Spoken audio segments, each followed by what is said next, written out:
这新媳妇长得倒周正，就是娘家太穷，连件像样的嫁妆都没有。赵婆子能给她好脸才怪。你瞧瞧，从进门到现在，笑都没笑一下。叔婶儿，今儿高兴，多喝几杯。老二，你给我听着，这个家啥时候都轮不到他做主。回头你出去干活，家里的事儿我说了算，你媳妇儿得听我的。娘，秀禾刚进门，你别给人下马威。哼，我给他下马威，我能让他进门就是给他天大的脸了。娘，您喝茶。茶泡得这么浓，放了多少茶叶？娘说的是，下回我少放点儿。哼。娘，秀禾，我走了，这回去南头盖房子，估摸得1个月。去吧，家里有我，饿不着你媳妇儿。秀禾，有啥事儿等我回来再说，别跟娘顶嘴。知道了，你路上小心。别急着收拾，我先跟你说说规矩。娘，您说。第一，家里的钱我来管，二柱挣的工钱回来交给我。第二，地里的粮食收了也得我点头才能卖。第三，没事少往娘家跑，嫁出去的女儿泼出去的水。听明白了？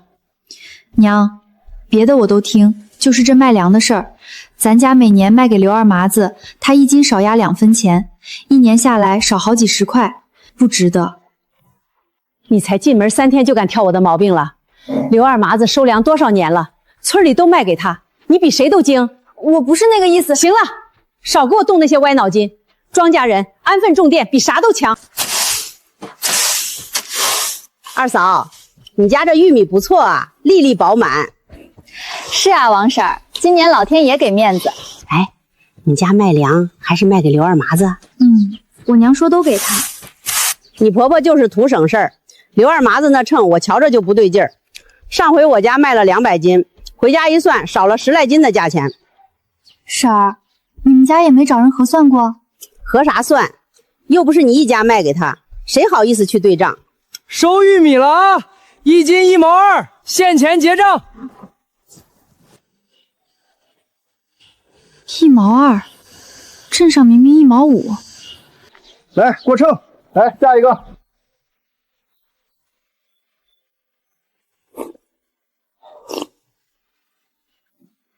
娘，我想跟您再说说卖粮的事儿。又来了，我不是说了这事儿没商量。娘，今天我看见刘二麻子收粮，他连秤都不给人家看一眼，1斤压3分钱，1亩地就差10来块，咱家4亩地就是40块，40块够买2袋化肥，够给二柱添件棉袄。你当过家了？没当过家你知道啥？拉到镇上卖，车不要钱，人不要吃喝，万一路上碰上下雨，粮食发了霉，本儿都回不来。你在屋里动动嘴皮子容易，赔了算谁的？娘，我算过了，要是咱跟几家邻居合伙雇一辆车，车钱摊下来一家才1块多，镇上到咱村才30里路。你一个小丫头片子还学会算账了？这是我这几天记的账，刘二麻子收咱村10几户粮食，一年少说坑几百块。我不会看你这乱七八糟的东西。吃饭。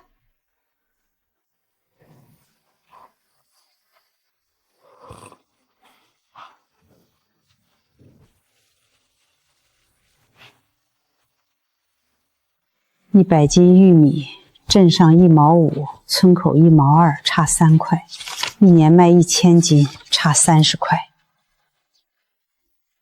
二嫂，咱啥时候走？老孙的3轮车我给他打招呼了，人家等着呢。婶儿，我回屋拿个东西，咱这就走。他婶子，二嫂说带我们去镇上卖粮，比刘二麻子多卖好几分钱呢。我说的话不管用了。那啥，赵婶儿，要不咱再合计合计？娘，我跟人家都说好了。说好了你给我推了，粮食不堆在家里我不放心。也太厉害了，二嫂在家连大口气都不敢喘。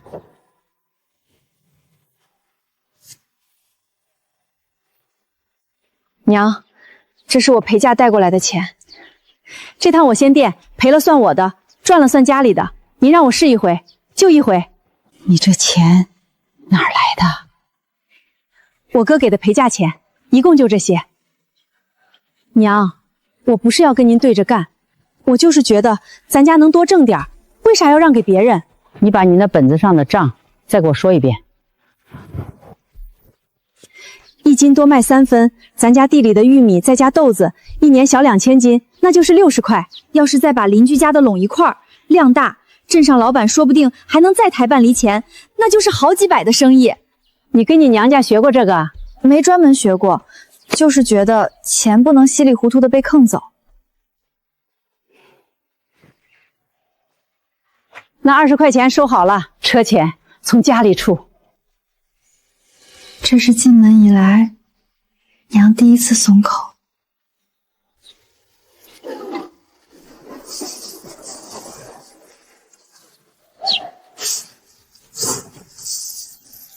粮食不错，没掺假，颗粒饱满，1斤1毛5，有多少收多少。二嫂比刘二麻子多3分钱，你可真行。不是我行，是咱粮食好。李叔，咱往后还能合作不？你一个年轻媳妇儿做得了主？做得了。下回收粮，我提前给您来信报品种和斤量，咱按需收，不浪费您车马。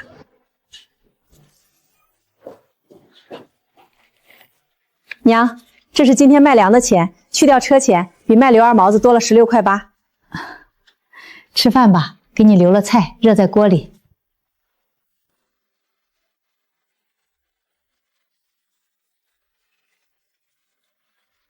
这个月赵家庄的粮少了大半，咋回事？老大，听说赵家老二媳妇领头，拉了一帮人到镇上卖去了。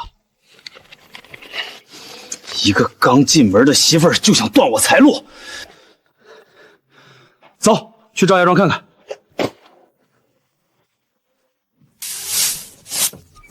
赵婶儿，今年玉米不错啊，我价给到1毛2现钱，一会儿就过账。刘老板，我家玉米已经卖了，卖了？镇上李叔收的1毛5，往后我家的粮都拉去镇上。1毛5？你这媳妇儿不地道，搅乱行情。以后你们村的粮拉出问题，别找我收拾。行情是市场定的，不是一个人说了算。咱村的粮好，就该卖好价，谁也不能压榨种地的人。哼哼，你一个年轻媳妇儿太强势了不好，咱们走着瞧。你惹他干啥？这人在十里八村混了这么多年，不是个省油的灯。娘，咱没做亏心事儿，不怕他。你这孩子胆子太大了。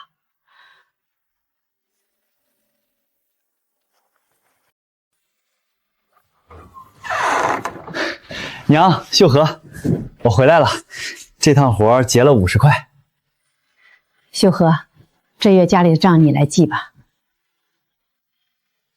娘，您不自己管了？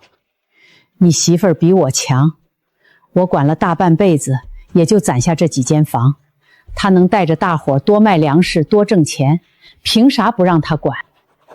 这是仓房的钥匙，粮食收进来多少，她比我看得准。这个家以后她当一半。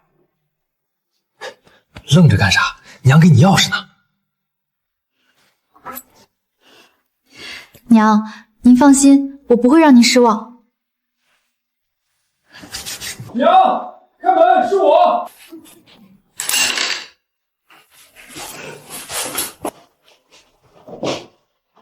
老大，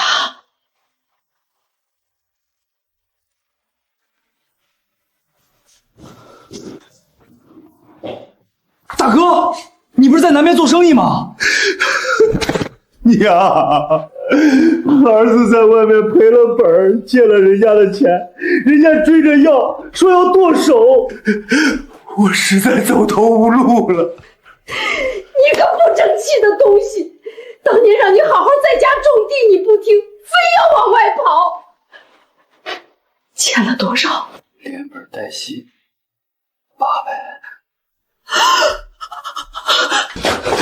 大哥，你疯了！咱家哪来这么多钱？娘，二柱，你们要是不救我，我就活不成了。要不咱把地卖了？你个孽子！卖地，那是你爹留下的地。你爹临死前说啥了？地不能卖，卖了赵家就没了根儿。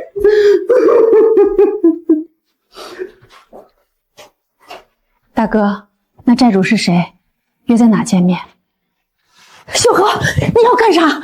娘，我去跟人家谈，地不能卖，大哥也不能出事，给我3天。你去谈，你一个年轻媳妇儿跟那些讨债的谈什么？他们能听你的？娘说的对，秀禾，这事我去，大不了我出去借钱。你借？你找谁借？咱村谁家能一下子拿出800块？借一圈借不到，大哥的事耽误1天，利息就多1天。弟妹，你真有办法？我问你，你欠谁的债？利息是怎么算的？县城一个姓马的老板，借条上说借500，3月还600，结果我生意赔了，拖了半年，滚到现在成了800。500变800，这是抢钱！你个败家子儿，当初让你别往外跑，你偏不听。娘，我错了。大哥，明天你带我去县城见那个马老板。我跟你一块儿去。你不能去，你是咱家唯一的壮脑力，万一谈不滚起了冲突，你出了事儿，咱家就真垮了。我一个人去，他们不至于为难一个女人。秀禾，你一个嫁进来不到半年的媳妇儿，凭啥让你去扛这个事儿？娘，您已经把仓房钥匙给我了，您说这个家我当一半，那这家里的事儿就是我的事儿。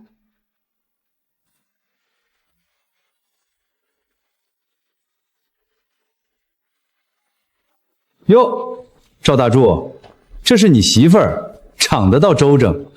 马老板，这是我弟妹。马老板，我今天来是想跟您商量商量那笔账的事儿。商量？借条写的明明白白，利息也是你大哥自己按的手印，有什么好商量的？800块，少一个子儿都不行。马老板，我大哥借的是500，按您的算法，半年从500滚到800，这利息比高利贷还高。我去派出所问了，借条这么写合不合理？你什么意思？想赖账？不是赖账，是只想还该还的钱。500块本金加3个月的利息60块，一共560。我今天带了300来，剩下的260，3个月内还清。你说还560就560，你以为你是谁？马老板，我看您也是有头有脸的人，逼急了，我去派出所告你放高利，您算算，是800块重要，还是您的脸面和买卖重要？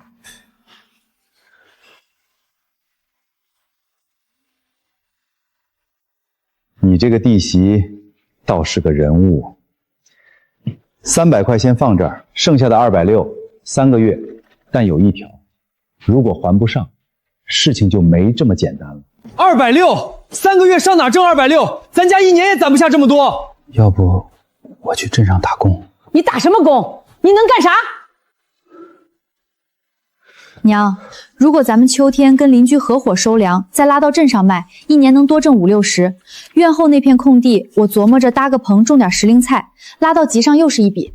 另外二庄在外面跑活，1个月也能攒下10来块。就算这样，260也太紧了。所以我想把村里几户种粮的拢到一块儿，大伙凑量，直接跟镇上粮站签长期合同。我跟李叔谈的时候提过，他愿意给赵家庄定点收粮。你一个年轻媳妇去跟那老油子谈生意？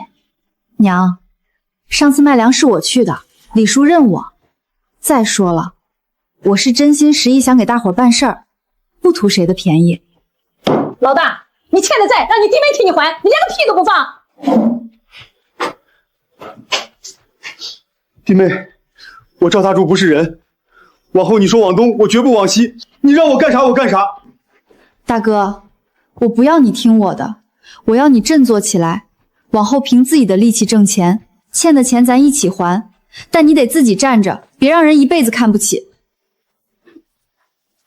咱们把粮食都凑到一起，统一卖出去，这样价格能卖得高一些。二嫂，你说的是好事儿，可刘二麻子那边咋办？王婶儿，咱们的粮多，主动权在咱们手里。镇上李叔给的价格公道，现钱结账，为啥要把钱白白送给别人？可万一李叔哪天不收了呢？孙叔，李叔的粮站开了7、8年了，信誉没问题。我打算冬天农闲时种一茬大棚菜，镇上正缺这个。到时候菜也走粮站渠道，咱跟李叔的合作就更稳了。啥是大棚菜？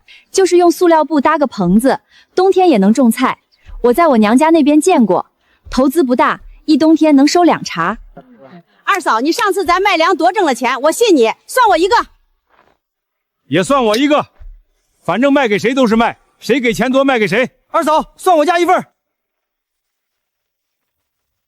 二嫂，你这是聚众闹事儿，还是拉帮结派挖我墙角啊？刘老板，话别说那么难听，大伙儿的粮想卖给谁就卖给谁，这是自由买卖。您要是有诚意，价格公道，大家也不会跟钱过不去。这些年要不是我收粮，你们村的点子粮食卖给谁去？你一来就想搅黄我的生意，你安的什么心？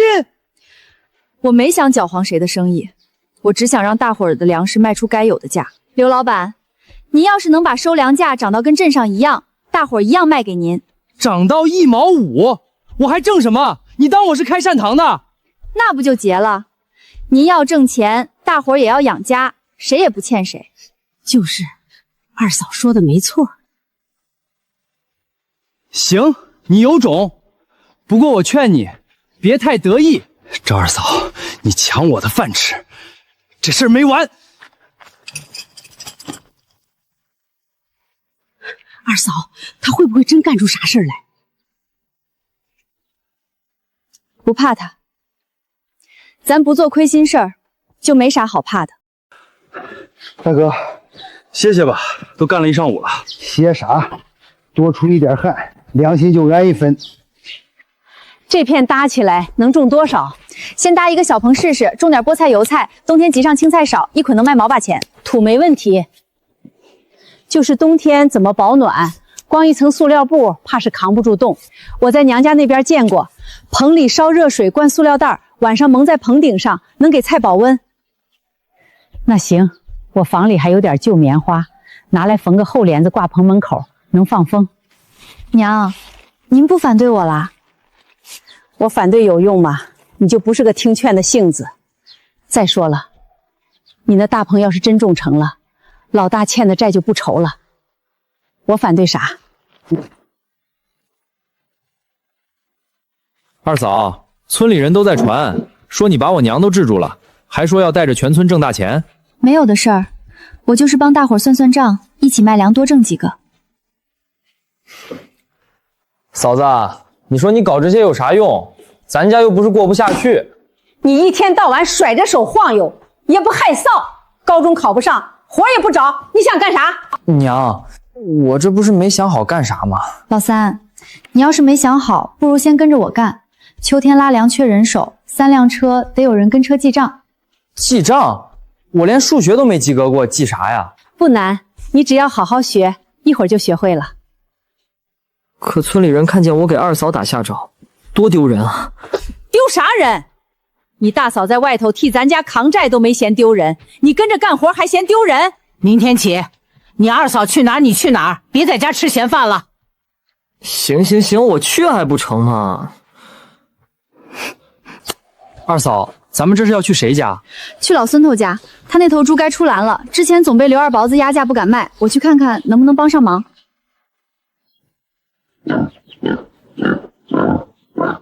二嫂，你来的正好，这头猪快200斤了，再不卖光吃料不长肉。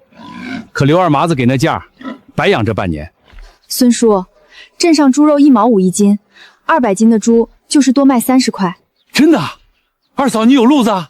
我跟镇上肉铺的曹老板谈过，他说只要猪好，来多少收多少。咱村好几家养猪的，一起送，还能谈个长期价。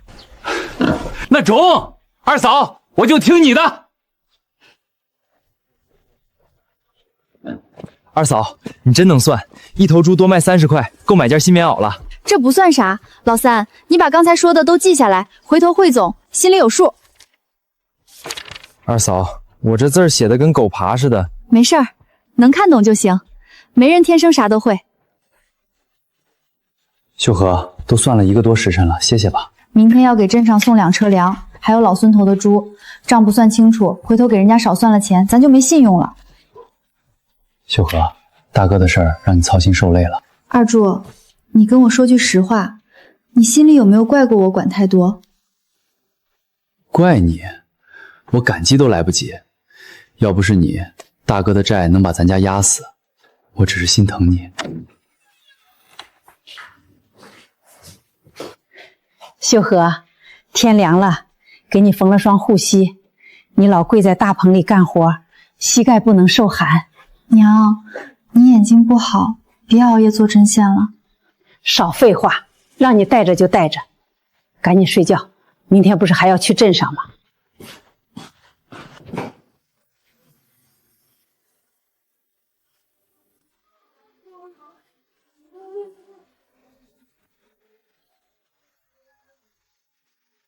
赵二嫂，这个月你们村交的粮质量一直这么好，以后你送来的粮我不用验货，先过秤。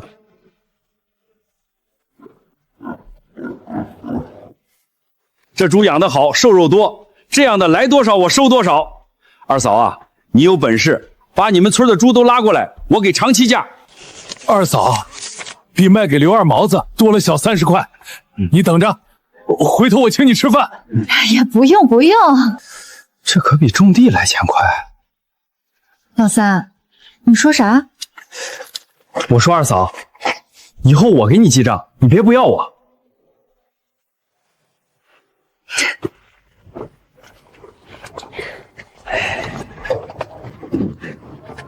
二嫂，那边好像有点不对劲儿。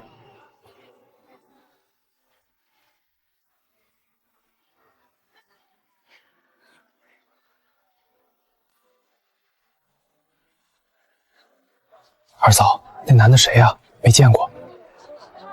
不认识。不过刘二麻子不会无缘无故找人来。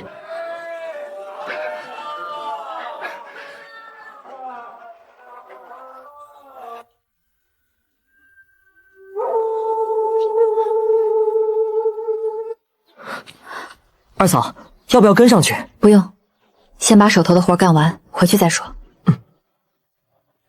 刘二麻子那人啥事都干得出来，咱得防着点。防啥？咱又没干亏心事儿，他还能把咱家粮烧了不成？娘说的对，咱不慌。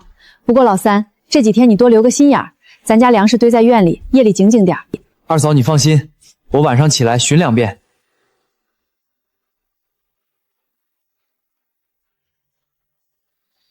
老三也出息了，跟着二嫂跑了这些天，总不能还是以前那德行吧？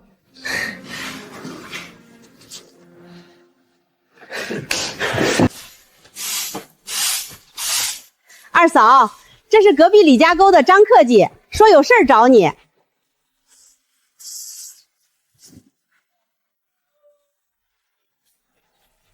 赵二嫂是吧？久仰大名，听说你带赵家庄几户村民把粮卖到镇上，1斤比原来多挣3分钱。张会计，屋里坐。不用，不用，我就几句话。我们李家沟也有10几户种粮的，情况跟你们差不多，年年被贩子压价。我代表村里来，想问问你，能不能也帮我们联系镇上的销路？乖乖，二嫂你名声都传到外村去了。张会计，我手里就只有赵家庄的几户，量不大。要是加上李家沟的，我得跟镇上再谈。另外，运输也是个事儿。你说的对，我们李家沟愿意出人出车，该你抽的头我们照付。抽头就算了，都是种地的，互相帮一把是应该的。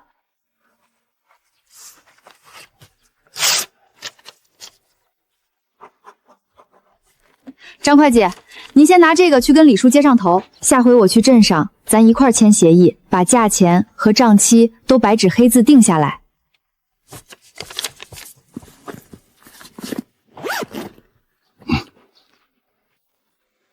孙干事，这次麻烦你跑一趟，实在没办法。赵家庄那个媳妇儿断了我的买卖不说，现在还把手伸到李家沟去了。她一个农村妇女能有多大事儿？您不知道，他拉拢的人都不走我这个渠道了，我这买卖彻底黄了。更重要的是，他在村里搞什么合作收粮，该不该查一查？老刘，你让我查他，总得有个由头吧？这粮食可是统购统销的，私自往外贩，算咋回事？您随便查，总能查出点名堂。行，我知道了，到时候去他家看看。不过老刘，要是查不出什么，放心，查出问题最好，查不出您喝茶钱我照样孝敬。孙叔，这是您上次卖猪的钱，您点点。点啥？你算的账我放心。二嫂，你看我这样写成不？不错，老三，回头这份帮我抄3份，咱给各户留底儿。行。赵婶儿，你家这个儿媳妇可真行。以前咱村卖粮卖猪，全靠刘二麻子一张嘴报数，被坑了都不知道。现在二嫂给咱记明账，多卖了多少钱，心里有数。他就爱算个账，不过这回算的还算明白。赵婶儿、二嫂在忙呢。刘老板，我是镇工商佐的，有人举报你们私自搞粮食经营，今天来看看情况。就是他私自搞粮食经营。别吵，谁是负责人？孙干事，您要了解什么，我都配合。你收了村民的粮，拉到镇上去卖，从中赚了多少差价？没有差价，我给大伙儿的价就是镇上李叔给我的价，我不赚谁的钱。账记得倒是清楚，不过你说你不赚差价，那这么干图什么？图什么？图大伙不被某些人坑。我儿媳妇帮大伙卖个公道价，犯哪条王法了？目前看没什么问题，但我要去镇上李叔那边核实一下，如果属实，你们的合作方式不违规；但如果情况不属实，还是会追究的。随时欢迎核实。孙干事，我还有一个问题。说。举报的人是不是也敢把自己收粮的账本拿出来让您看看？我有啥好看的？我就是正经做买卖。对，正经做买卖。吓死我了，还以为要被抓走呢。刘二麻子这狗东西，自己坑人不够，还告状，算什么东西？这个刘二麻子太可恶了。老三说的对，以后咱得更小心。那个孙干事看着也不像是非不分的人，他说去核实，那咱就等着。身正不怕影子斜。孙叔、王婶儿，你们别怕，咱干的是正当买卖，谁也挑不出毛病。不过往后不管谁来查，咱们只要记好账，就不怕他查咱们。行，你咋说咱咋办。孙干事，您就看看他那账本就算完了，他肯定做假账了。老刘，我让你说实话，举报人家之前，你自己的买卖经不经得起查？我那是小本买卖。你这些年收粮坑了多少人，你自己心里有数。我今天没查你，是因为还没人举报。但你要是再拿我当枪使，下次我去的就是你家。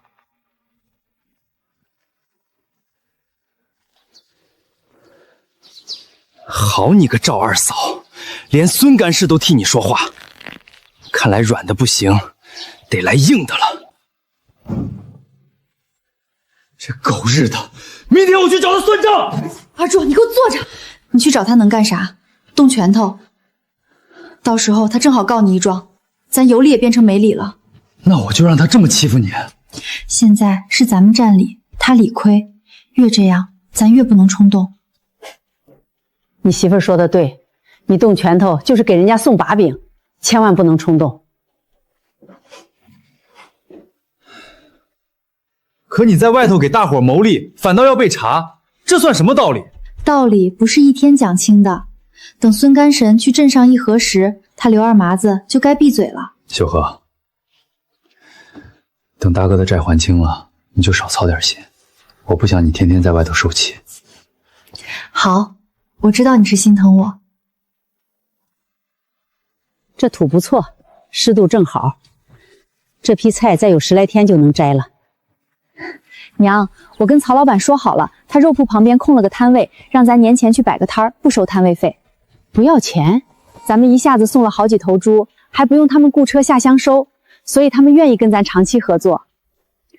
做买卖就是做人，人心换人心。秀禾，我想跟你说句掏心窝子的话。娘，您说。去年你进门，我说你是来祸害我家的，现在想想，你是老天送到赵家来的贵人。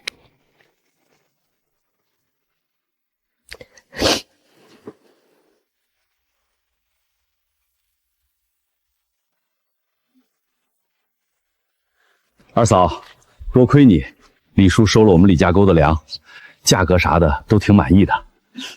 那正好，张会计，我今天来就是跟李叔谈合同的事儿，往后有粮大家一起送，量大了价还能谈。二嫂，上次你送来的玉米质量好，我的客户点名要你们的粮呢。李叔，今天来跟您商量个事儿。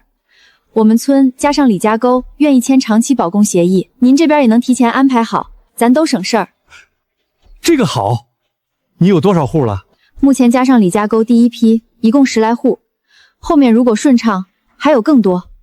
行，协议咱现在就拟，秋粮下来统一按上等价，但有一条，质量不能掉，掺沙掺水可不行。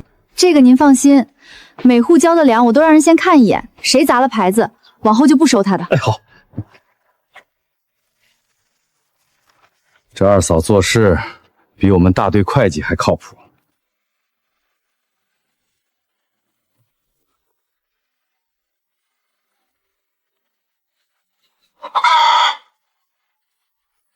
老三，大半夜不睡觉转啥呢？娘，二嫂让我夜里巡2遍，现在村里人都把粮存在咱家，等着统一拉走，可不能有个闪失。你以前吃饭都恨不得让人端到嘴边，现在倒学会操心了。娘，我以前是不是挺没出息的？不光你，你大哥也一样。你们兄弟3个，就你二哥让人省心。可现在我发现，咱家最能撑事儿的是你二嫂。那可不，二嫂一个人把大哥的债扛下来了，连刘二麻子那种人她都敢当面怼。娘，我想好了，就跟着二嫂干。她有主意，我想跟着嫂子学点本事。这月拢共给大伙卖了3000多斤粮，加上老孙头他们几家的猪，算下来每家比往年多挣了10几20块。弟妹，我那债还差多少？上次还了300，剩260，这月咱家多挣了40来块，我留了15过日子，剩下的先还了一部分，现在还差200出头，按这个势头，年前能还清。弟妹，我不知道该说啥。大哥，啥也不用说，债还完了，你挺直腰杆做人就行。大哥，秀禾说的对，咱是一家人，不说两家话。大哥，等债还完了，你打算干啥？总不能一直在家种地吧？我想好了，等债清了，我去学个手艺，泥瓦匠也行，木匠也行，不能再混日子了。你能这么想，你爹在底下也闭眼了。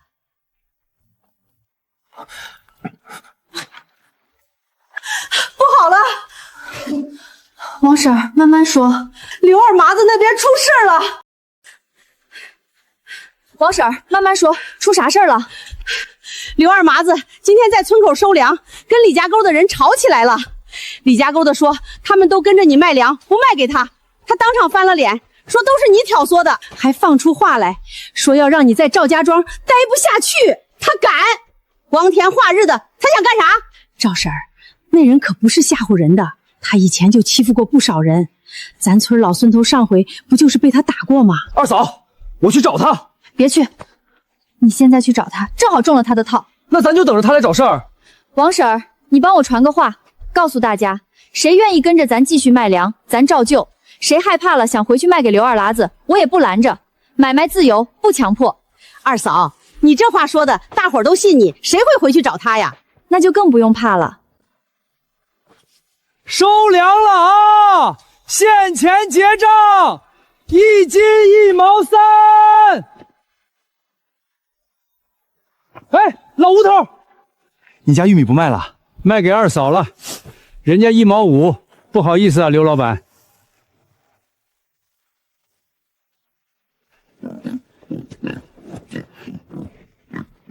老孙，你这猪卖给我，我给现钱。不好意思啊，镇上曹老板给的高，二嫂帮我联系的。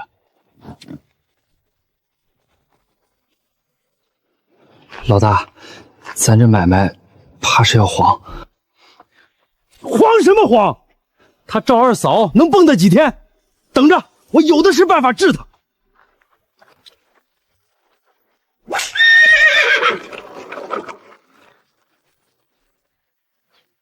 这菜长得真好，镇上肯定抢着要。曹老板说年前青菜最紧套，一把能卖2毛，咱这一棚少说能出100来斤。秀禾，刘二麻子那边你可不能不当回事，他年轻时候就是个横的。娘，这事我心里有数，咱不做亏心事，他找不出茬来。我不是怕他讲理，我是怕他不讲理。娘，您放心，他要真敢来硬的，咱村这么多人呢，不会让他欺负到咱头上。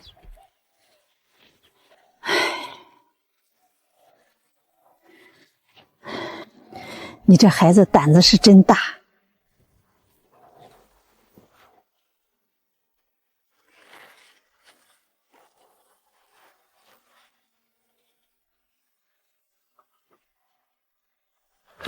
二嫂，不好了，咱家院墙被人泼了粪。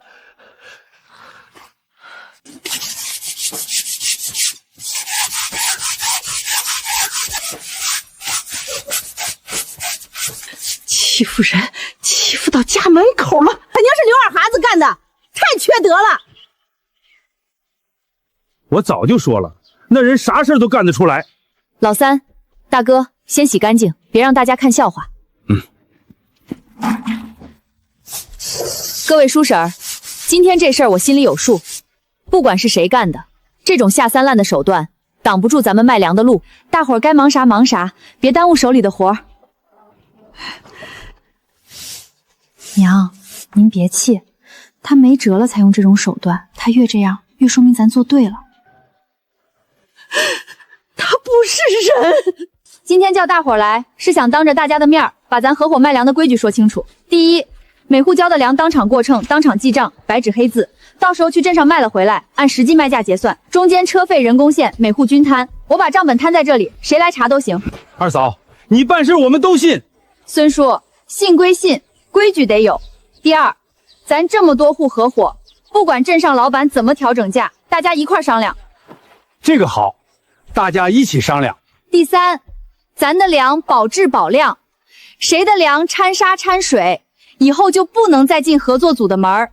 咱合伙是为了多卖钱，不是糊弄人，不是砸了招牌。对，不能砸了招牌。还有一件事儿，如果以后镇上有人来查，大伙儿都实话实说，咱就是合伙卖粮，车钱均摊，谁也不赚谁的差价，不怕查，账本随时给看。老大，不好了！又出啥幺蛾子了？赵二嫂把全村的口粮都拢到一块儿，还定了规矩。她还说，账本公开，价格透明，谁掺沙掺水就不要谁的粮。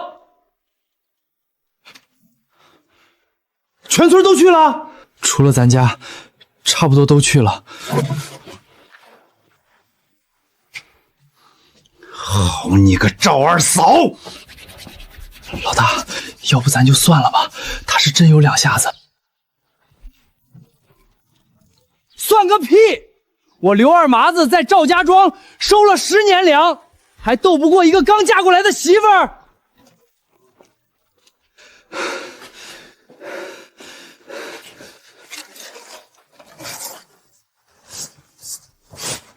他不是说掺沙的不要吗？那就让他自家的粮掺沙，我看他怎么交代。秀禾，今天开会开得咋样？挺好，大伙儿都愿意合伙，只要大家都按规矩来，就乱不了。你天天一个人扛，我看的都心疼。二嫂，这是老孙头家的猪斤两，我记下来了。老三，你字比上个月好多了。天天跟着你记，再不会写就说不过去了。二嫂，我现在觉得跟着你干，日子很有盼头。你自己想上进，比啥都强。等大哥债清了，你想不想跟我去镇上再谈谈大米和豆子的销路？想，我可想了。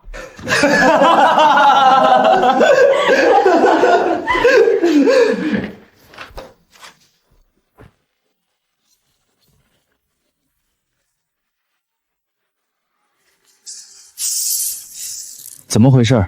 咱家的粮里怎么有沙子？咱收粮的时候，粒粒都看过，不可能有沙。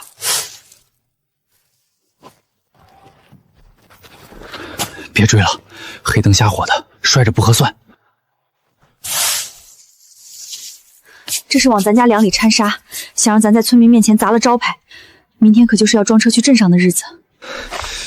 肯定是刘二麻子干的，上次泼粪不够，又换这种阴招。把这几袋搬屋里去，重新筛一遍。老三，剩下那些粮咱连夜过一遍，一粒沙子也不能有。行。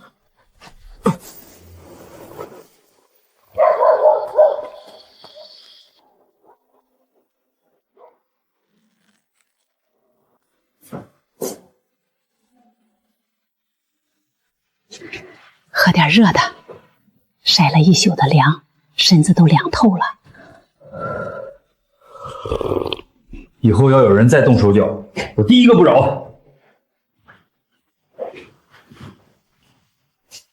刘二麻子这么搞，咱就是防不胜防。不用防了，他刘二麻子做这种事儿，正好送上门一个把柄。之前上回公造所来查咱倒要看看掺沙坑害大伙粮食的人能不能经得起查。今天装车照旧，装完车我去镇上。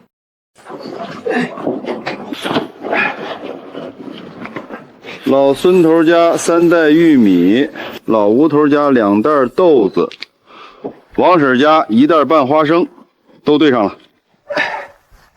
二嫂，那几袋咋单放着？孙叔，这几袋有人动了手脚，往里掺了沙子。回头到了镇上，我要当着大家的面打开看看。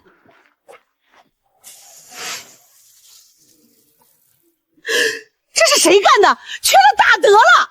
各位叔婶儿，昨晚有人翻进我家后院，往咱装好的粮食里掺了沙子，幸亏发现的早，连夜重新筛了一遍。是谁干的，我心里大概有数。往后各家粮食装袋之前，自己先检查一遍，装好封口，送到我这儿来的时候，我也当面验一遍。咱把规矩立清楚，谁也钻不了空子。二嫂，你说的对，咱都按规矩来，谁搞鬼谁滚蛋！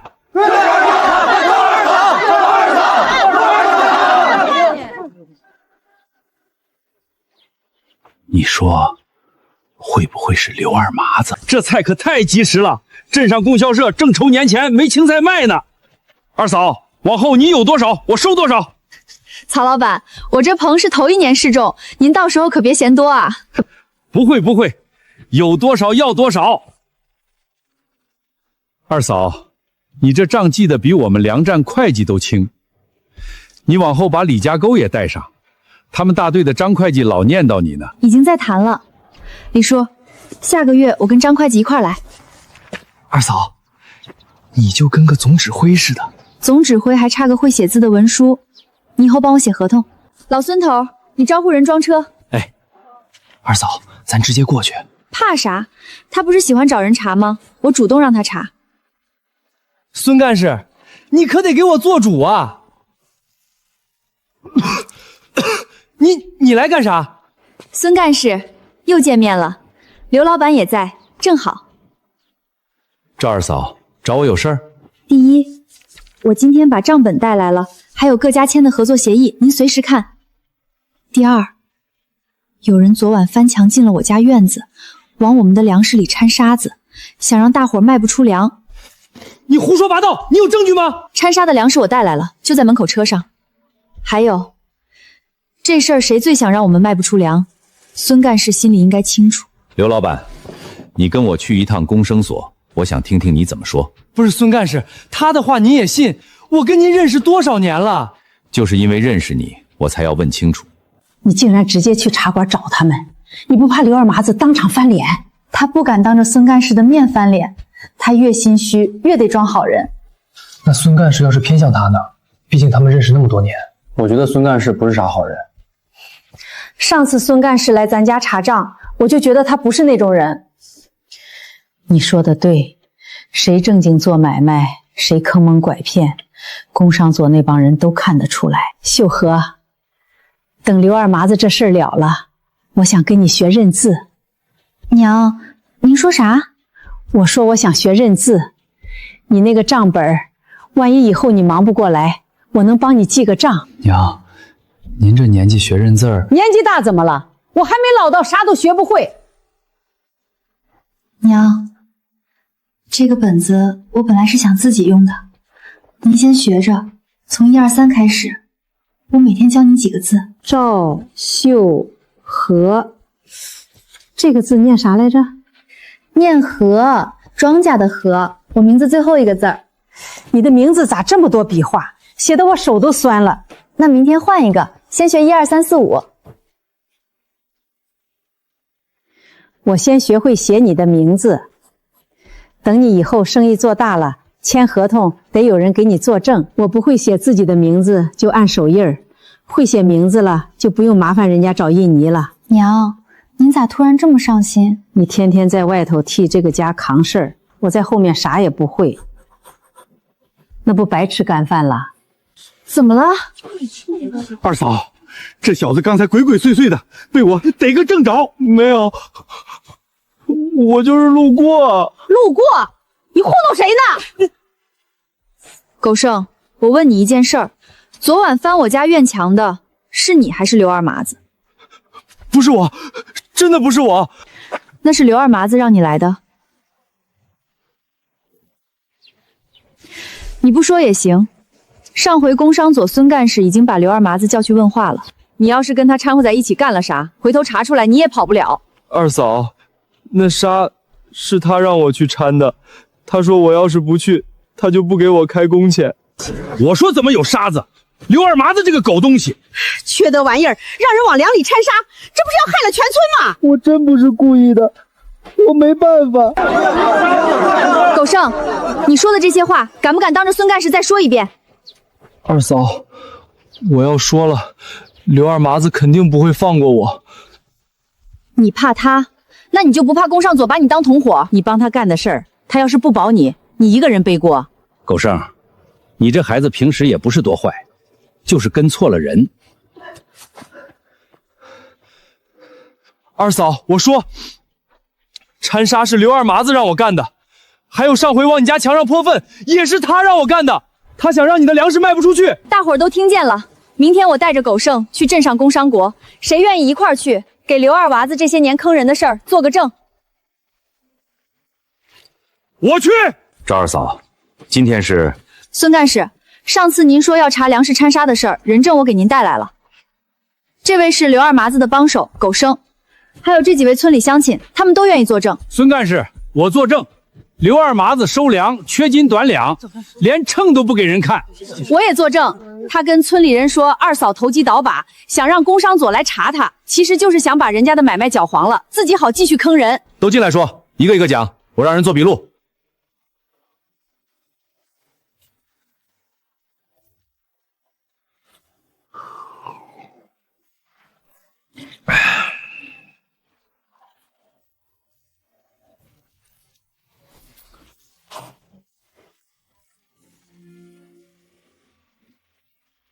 刘二麻子，有人举报你缺斤短两，扰乱市场秩序，请跟我们走一趟。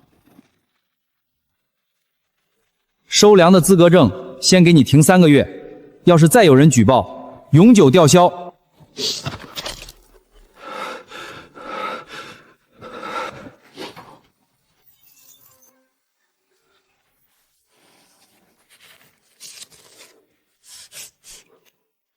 赵二嫂，这笔账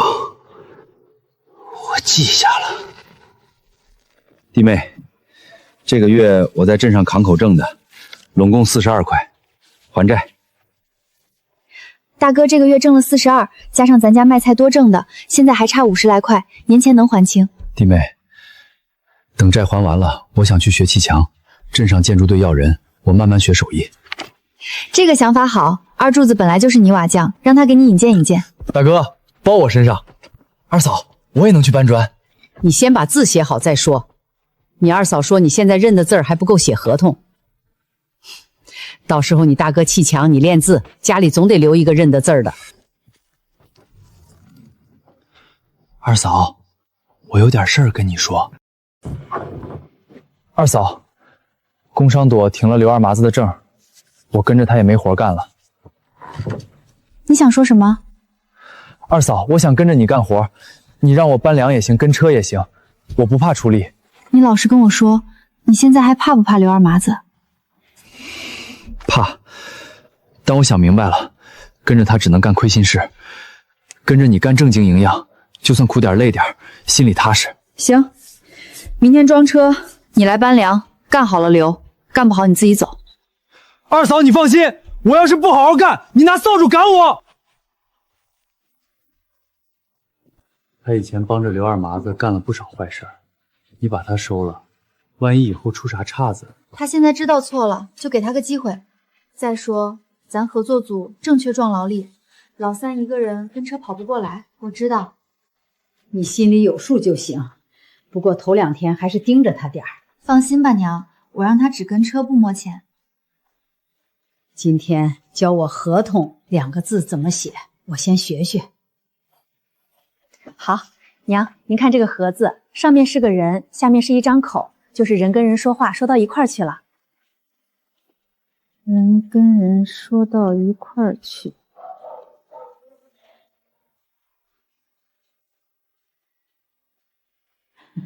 二嫂，这月又攒了一批粮食，想着跟你说说，能不能排上装车？正好，张会计，今天我跟李叔说好了签长协，往后李家沟跟赵家庄的粮统一走这个渠道，李叔已经同意了。那可太好了，往后你咋安排，我们配合。二嫂，这是协议草稿，你看看。春粮和秋粮价格提前锁定，年底看行情偏动，最多差1分钱上下。老三，你念一遍给张会计听，听完了咱一块拿主意。立协议人赵老三。这个念履，履行的履，就是说到的事儿要做到。履行的履。这棚真是块宝，一茬接一茬，整个冬天都有菜吃，有钱挣。以前冬天只能啃咸菜疙瘩，哪想到还能吃上鲜菠菜。年后我想教王婶和老孙头也搭个棚，镇上就不去外面钓菜了。你教他们，不怕他们抢你的生意？不怕，咱们只有量大，才能和曹老板合作下去。你这孩子脑子是怎么长的？以前我觉得你主意太正，现在才知道你看得比我远。下雪了，瑞雪兆丰年，照这个势头，开春咱就能多盖几个棚。秀禾，明年你过生日，咱摆2桌。你进门这么久，连碗像样的长寿面都没吃上。上回从县上回来，账已经清了。今天这趟去镇上，咱村的粮卖了，每户结清了款。咱家这边顺带把最后一笔账也划掉了。这是收回来的借条。这是当初我签的那张？是，马老板当着我的面撕了，这是碎纸片拼起来的，你对一对。弟妹，我赵大柱这条命是你捡回来的，这个情我这辈子还不完。大哥，一家人不说两家话，债还清了。你之前不是说想去镇上建筑队学砌墙吗？过完年就去，二柱帮你打过招呼了。去，我一定去。咋了？都苦着脸，债还清了不是该高兴吗？高兴。今天谁也别拦我，我去灶上再添2个菜，都等着。赵家多少年没这么糊亮了。今天我说2句，老大，你往后要是再犯浑，我就不认你这个儿子。娘，我记住了。老三，你往后继续跟你二嫂干，不许半途而废。娘，你放心，往后我要是不干了，我自己滚出去。二柱，你媳妇比你能干，你不许跟她耍横。娘，我跟她耍啥横？我怕她还来不及呢。秀禾，以前是娘不好，委屈你了，往后这个家你说了算。娘，这个家往后不是谁说了算，是咱一起商量着来。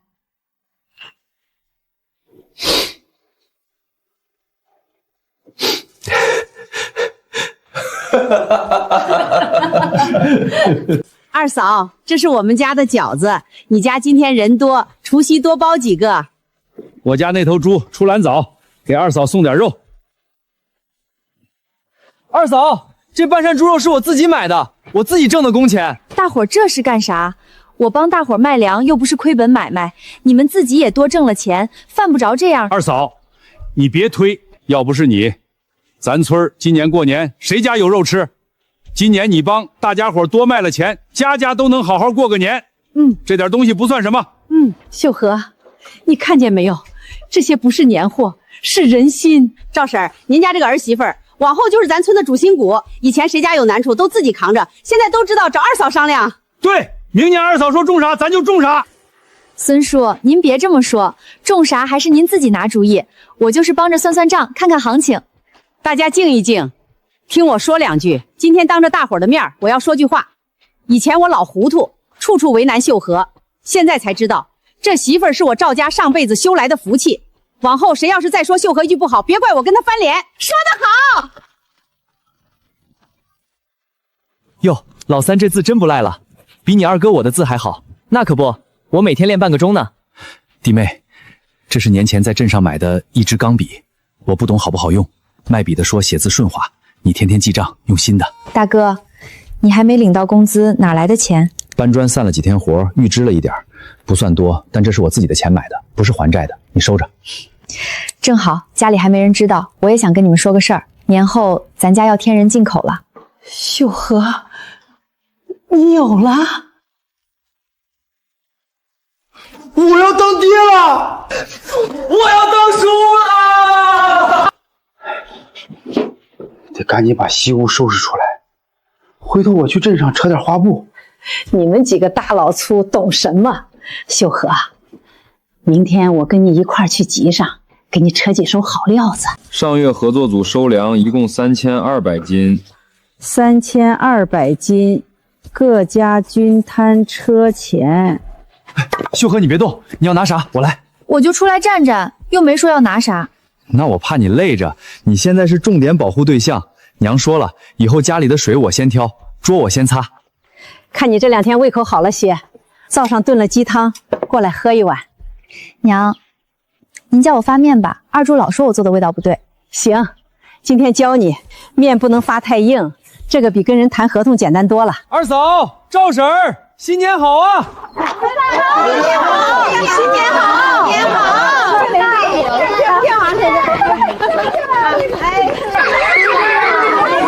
去年这时候你刚进门，娘给你立规矩，谁能想到今年她站在这儿给你系围裙？日子还长着呢，往后会更好。